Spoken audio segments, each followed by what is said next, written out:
Hello welcome back to the channel.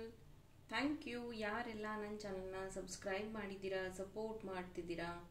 First time ಇದೇ ಒಂದು video ಮುಖಾಂತರ ನನ್ನ ಚಾನಲ್ನ ವಿಸಿಟ್ ಮಾಡ್ತಿದ್ರೆ, ರಿಟರ್ನಿಂಗ್ ಸಬ್ಸ್ಕ್ರೈಬರ್ಸ್ ಇದ್ದರೆ ಎಲ್ಲರಿಗೂ ವೆಲ್ಕಮ್ ಆ್ಯಂಡ್ ವೆಲ್ಕಮ್ ಬ್ಯಾಕ್. 6ನೇ ತಾರೀಕು ಹುಣ್ಣಿಮೆ ಇದೆ, ಮಿಸ್ ಮಾಡ್ಕೋಬೇಡಿ. ಆಸ್ಪಿಷಿಯಸ್ ಡೇ ಇದೆ.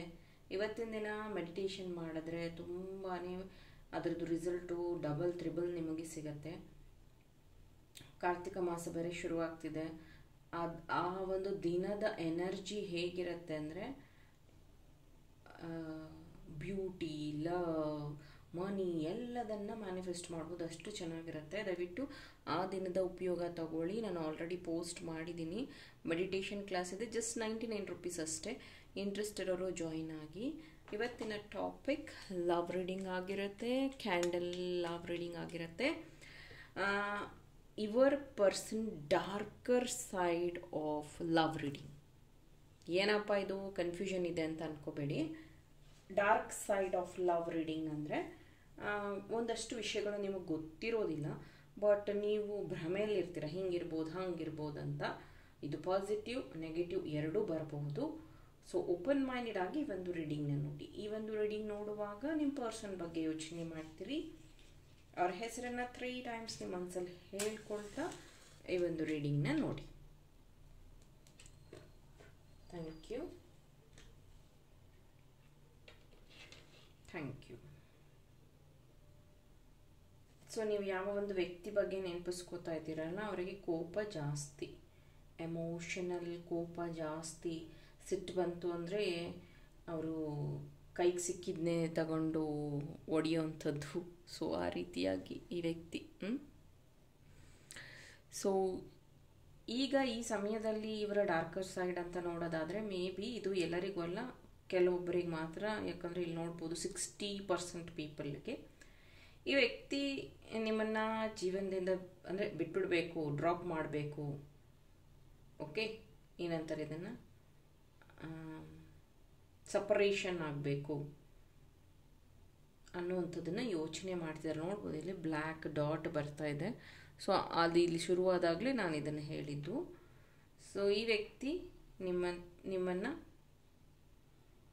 ದೂರ ಮಾಡಬೇಕು ಅಂತ ಯೋಚನೆ ಮಾಡ್ತಿದ್ದಾರೆ. ನಿಮ್ಮಿಂದ ದೂರ ಆಗಬೇಕು ಅನ್ನೋಂಥ ಪ್ಲ್ಯಾನ್ಸ್ ಇದೆ ಇವರಿಗೆ. ಬ್ರೇಕಪ್ ಮಾಡ್ಕೊಳ್ಳೋಣ ಅನ್ನೋವಂಥದ್ದು. ಮೇ ಬಿ ಇದ್ರ ಬಗ್ಗೆ ಡಿಸ್ಕಷನ್ ಆಗಿರಬಹುದು, ಬ್ರೇಕಪ್ ಬಗ್ಗೆ, ಅಥವಾ ನಮ್ಮಿಬ್ಬರಿಗೂ ಯಾಕೋ ಸರಿ ಹೋಗ್ತಾ ಇಲ್ಲ, ಈ ಥರದನ್ನು ಡಿಸ್ಕಸ್ ಸಹ ಮಾಡಿರಬಹುದು. ಈ ವ್ಯಕ್ತಿಯ ಮೈಂಡಲ್ಲಿ ಈಗ ಸದ್ಯಕ್ಕೆ ಅದೇ ಓಡ್ತಾ ಇದೆ, ಬ್ರೇಕಪ್ ಅಥವಾ ದೂರ ಆಗುವಂಥದ್ದು. ಅಥವಾ ಇಲ್ಲಿ ಏನಾಗ್ತಿದೆ ಅಂದರೆ ಮೇ ಬಿ ಸ್ಥಳ ಬದಲಾವಣೆ ಆಗ್ತಿದೆ ನಿಮ್ಮದು ಅಥವಾ ನಿಮ್ಮ ಪರ್ಸನ್ ಇಬ್ಬರಲ್ಲಿ ಯಾರ್ದಾದ್ರೂ ಒಬ್ಬರದು ಸ್ಥಳ ಬದಲಾವಣೆ ಆಗ್ತಿದೆ. ಸೊ ಹೀಗಾಗಿನೂ ಸ್ವಲ್ಪ ಈ ವ್ಯಕ್ತಿಗೆ ಕನ್ಫ್ಯೂಷನ್ ಆಗ್ತಿದೆ. ಮುಂಚೆ ಥರ ನೀವು ಅವ್ರನ್ನ ಪ್ರೀತಿ ಮಾಡ್ತಿರೋ ಇಲ್ವೋ, ಮುಂಚೆ ಥರ ನೀವು ಅವ್ರನ್ನ ನಂಬ್ತಿರೋ ಇಲ್ವೋ, ಈ ಒಂದು ಕನ್ಫ್ಯೂಷನಲ್ಲಿ ಈ ವ್ಯಕ್ತಿ ಇದ್ದಾರೆ. ಇಷ್ಟು ದಿನ ಏನಾಗ್ತಿತ್ತು ಅಂದರೆ ಪ್ರೀತಿಯಲ್ಲಿ ಸ್ಯಾಕ್ರಿಫೈಸ್ ಮಾಡೋದು, ನೀವು ಫುಲ್ಲು ಅವ್ರು ಏನಂತಾರೋ ಹಾಗೆ, ಅವ್ರು ಏನು ಕೇಳ್ತಾರೋ ಅದನ್ನು ಕೊಡೋ ರೀತಿ, ಅವ್ರು ಏನು ಕೇಳ್ತಾರೋ ಅದಕ್ಕೆ ಮುಂಚೆನೇ ನೀವು ಅವ್ರಿಗೆ ಹೆಲ್ಪ್ ಮಾಡುವಂಥದ್ದು.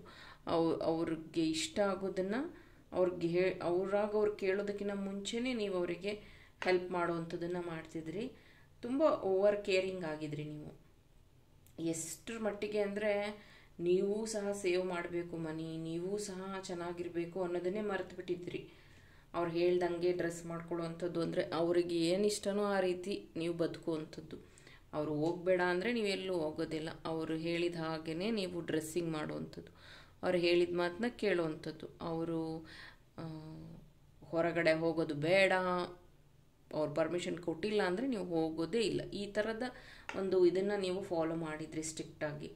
ಬಟ್ ಈಗ ಏನಾಗ್ತಿದೆ, ಈ ವ್ಯಕ್ತಿಗೆ ಯಾಕೆ ಹಿಂಗೆ ಬಿಹೇವ್ ಮಾಡ್ತಿದ್ದಾರೆ ಉಲ್ಟಾ ಅಂತ ನಿಮ್ಗೆ ಅನ್ನಿಸ್ಬಹುದು. ಒಂದು ಥರ್ಡ್ ಪಾರ್ಟಿ ಇನ್ವಾಲ್ವ್ಮೆಂಟ್ ಇದೆ. ಇನ್ನೊಂದು ಆ ಮನುಷ್ಯನಿಗೆ ಈಗ ಏನಂತ ಅಂದರೆ ಮೇ ಬಿ ಬಿಸ್ನೆಸ್ಸಲ್ಲಿ ಇಂಪ್ರೂವ್ ಆಗಿರಬಹುದು, ಇದು ಹುಡುಗ ಯಾರಾದರೂ ಆಗಿರಬಹುದು, ಅಥವಾ ಅವ್ರ ಪರ್ಸ್ನಲ್ ಲೈಫಲ್ಲಿ ಇಂಪ್ರೂವ್ಮೆಂಟ್ಸ್ ಆಗಿದೆ. ಒಳ್ಳೆ ಜಾಬ್ ಸಿಕ್ಕಿರಬಹುದು, ಬಿಸ್ನೆಸ್ಸಲ್ಲಿ ಗ್ರೋತ್ ಆಗಿರಬಹುದು, ಮನೆಯವ್ರದ್ದು ಹೆಲ್ಪ್ ಸಿಕ್ಕಿರಬಹುದು. ಸಮಥಿಂಗ್ ಗ್ರೋತ್ ಅನ್ನೋದು ಅವ್ರ ಜೀವನದಲ್ಲಿ ಬಂದಿದೆ. ಅದಕ್ಕೇ ಈ ಒಂದು ಬದಲಾವಣೆ ಅವರಲ್ಲಿ ಕಾಣಿಸ್ತಾ ಇರುವಂಥದ್ದು. ಎಸ್,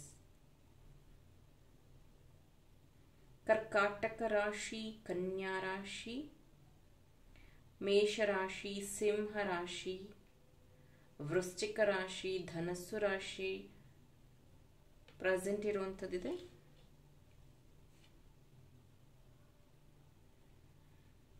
ಇವ್ರು ಹೆಂಗೆ ಅಂದರೆ ಸ್ಟಾರ್ಟಿಂಗಲ್ಲಿ ಈ ಪ್ರೀತಿ ಬಗ್ಗೆ ಅರ್ಥ ಮಾಡಿಸಿದವ್ರೆ ಇವರು. ನೀನು ಈ ಥರ ಇರಬೇಕು, ನೀನು ತುಂಬ ನಕ್ಕೊಂಡಿರಬೇಕು, ಖುಷಿಯಾಗಿರಬೇಕು, ನೀನು ಯಾಕೆ ಎಲ್ಲದಕ್ಕೂ ಓವರ್ ಥಿಂಕ್ ಮಾಡ್ತೀಯಾ, ಎಲ್ಲದಕ್ಕೂ ಡೌಟ್ ಪಡ್ತೀಯಾ, ನೀನು ಯಾವತ್ತೂ ಖುಷಿಯಾಗಿರೋದಕ್ಕೆ ಇಷ್ಟಪಡಲ್ವಾ, ಆ ಥರ ಎಲ್ಲ ಹೇಳ್ದವ್ರು ಇವರೇ. ಈಗೇನಾಗ್ತಿದೆ ಅಂದರೆ ನಿಮಗೆ ಡೌಟ್ ಬಂದಾಗ ಅಥವಾ ನಿಮಗೆ ಎಲ್ಲೋ ತಪ್ಪು ಅನ್ನಿಸ್ದಾಗ ನೀವು ಕೇಳಿದ್ದ ಪ್ರಶ್ನೆಗಳಿಗೆ ಉತ್ತರ ಸಿಗ್ತಾ ಇಲ್ಲ ವ್ಯಕ್ತಿ ಕಡೆಯಿಂದ. ಬದಲಿಗೆ ಅವ್ರು ಹೇಳ್ತಾ ಇರೋವಂಥದ್ದು, ನೀನು ಇವಾಗ ಬದಲಾಗ್ಬಿಟ್ಟಿದ್ಯಾ, ನೀನು ಮುಂಚೆ ಥರ ಇಲ್ಲ, ನನ್ನ ಮೇಲೆ ಡೌಟ್ ಪಡ್ತಿದ್ಯಾ ಅಂತ ಈಗ ಈ ಥರ ಹೇಳ್ತಾ ಇದ್ದಾರೆ. ತುಂಬ ಸತಿ ಈ ಪ್ರೀತಿಲಿ ಏನಾಗ್ತಿದೆ ಅಂತಂದರೆ ಜಗಳ, at the end of the day ಜಗಳ. ಮತ್ತು ಈ ವ್ಯಕ್ತಿ ಹೆಂಗೆ ಬಿಹೇವ್ ಮಾಡ್ತಾರೆ ಅಂತಂದರೆ, ನೀನು ಅವ್ರ ಫ್ಯಾಮಿಲಿ, ಆಮೇಲೆ ನಿನ್ನ ಬಿಟ್ಟರೆ ಅವ್ರು ಇರೋದೇ ಇಲ್ವೇನೋ ಅನ್ನೋ ರೀತಿಯಲ್ಲಿ ಬಿಹೇವ್ ಮಾಡ್ತಾರೆ. ಇಮಿಡಿಯೇಟ್ ಅವ್ರ ಮನೆಗೆ ಹೋದಾಗ ಅಥವಾ ಸಡನ್ ಚೇಂಜಸ್ನ ನೀವು ನೋಡ್ಬೋದು. ಅಥವಾ ಯಾರಾದರೂ ಅವ್ರ ಫ್ಯಾಮಿಲಿಯವ್ರು ಫೋನ್ ಮಾಡಿದಾಗ, ಅಕ್ಕ ತಂಗಿನೋ ಅಥವಾ ಇನ್ಯಾರೋ ಅವ್ರಿಗೆ ಮೀಟ್ ಆದಾಗ ಅವ್ರ ಬಿಹೇವಿಯರ್ ಕಂಪ್ಲೀಟ್ಲಿ ಅಪೋಸಿಟ್ ಚೇಂಜ್ ಆಗುವಂಥದ್ದನ್ನು ನೀವು ಅಬ್ಸರ್ವ್ ಮಾಡಿರಬಹುದು. ಕೆಲವೊಬ್ಬರಿಗೆ ಇದು ಸೆಕೆಂಡ್ ಕನೆಕ್ಷನ್ ಇರಬಹುದು. ಇನ್ನು ಕೆಲವೊಬ್ಬರಿಗೆ ಮೇ ಬಿ ಆ ವ್ಯಕ್ತಿ ಅಬ್ರಾಡಲ್ಲಿರ್ಬೋದು ಅಥವಾ ಬೇರೆ ಊರಲ್ಲಿರ್ಬೋದು, ಲಾಂಗ್ ಡಿಸ್ಟೆನ್ಸ್ ರಿಲೇಷನ್ಶಿಪ್ಪಲ್ಲಿ ಇರಬಹುದು. ಈ ವ್ಯಕ್ತಿ ಭಾವನೆಗಳು ಹೆಂಗಿರುತ್ತೆ ಅಂತ ಅಂದರೆ ಡೌನ್ ಟು ಅರ್ತ್, ತುಂಬ ಅರ್ಥ ಮಾಡ್ಕೋತಾರೆ ಈ ವ್ಯಕ್ತಿ, ತುಂಬ ಪ್ರೀತಿ ಮಾಡ್ತಾರೆ ಅನ್ನೋ ರೀತಿಯಲ್ಲಿ ಈ ವ್ಯಕ್ತಿ ಬಿಹೇವ್ ಮಾಡುವಂಥದ್ದು. ನೀವು ಏನೇ ವಿಷಯಗಳನ್ನು ಶೇರ್ ಮಾಡಿದ್ರೂ ಅದನ್ನು ಪೇಷನ್ಸ್ ಆಗಿ ಕೇಳಿಸ್ಕೋತಾರೆ. ಜೊತೆಗೆ ನಿಮ್ಮ ಜೀವನದಲ್ಲಿ ಆಗಿರುವಂತಹ ಘಟನೆಗಳ ಬಗ್ಗೆ ಕೇಳೋದಕ್ಕೆ ಅವ್ರಿಗೆ ಇಂಟ್ರೆಸ್ಟು. ಏನೆಲ್ಲ ಫೇಸ್ ಮಾಡಿದರೆ, ಏನಾಗಿದೆ, ಯಾವ ರೀತಿಯಾಗಿ ಇತ್ತು ಜೀವನ, ಇದು ಎಲ್ಲದಕ್ಕೂ ಅವ್ರಿಗೆ ಇಂಟ್ರೆಸ್ಟ್ ಇದೆ, ಕೇಳೋದು, ಸಮಯ ಕೊಡ್ತಾರೆ. ಬಟ್ ಇತ್ತೀಚೆಗೆ ಏನಾಗ್ತಿದೆ ಅಂದರೆ ಅವರು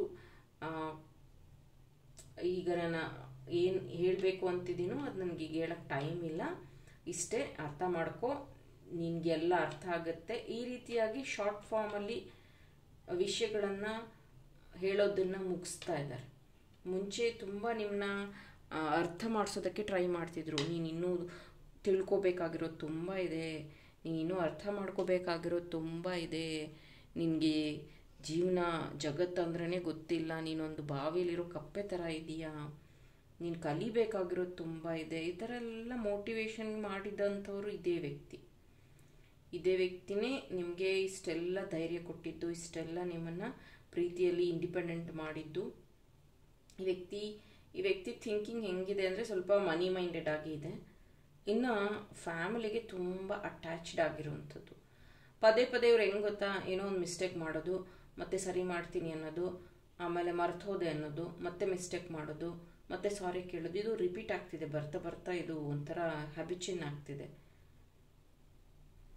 ಮುಂಚೆ ನಿಮ್ಮ ಹತ್ರದಿಂದ ಕಾಲ್ ಬಂದಿಲ್ಲ ಅಂದರೆ, ಮೆಸೇಜ್ ಬಂದಿಲ್ಲ ಅಂದರೆ ಈ ವ್ಯಕ್ತಿ ತುಂಬ ಟೆನ್ಸ್ ಆಗ್ತಾಯಿದ್ರು, ತುಂಬ ಓವರ್ ಥಿಂಕ್ ಮಾಡ್ತಿದ್ರು. ಒಂದು ಸತಿ ಕಣ್ಣಲ್ಲಿ ನೀರು ತೊಗೊಂಡ್ಬಿಡ್ತಾಯಿದ್ರು.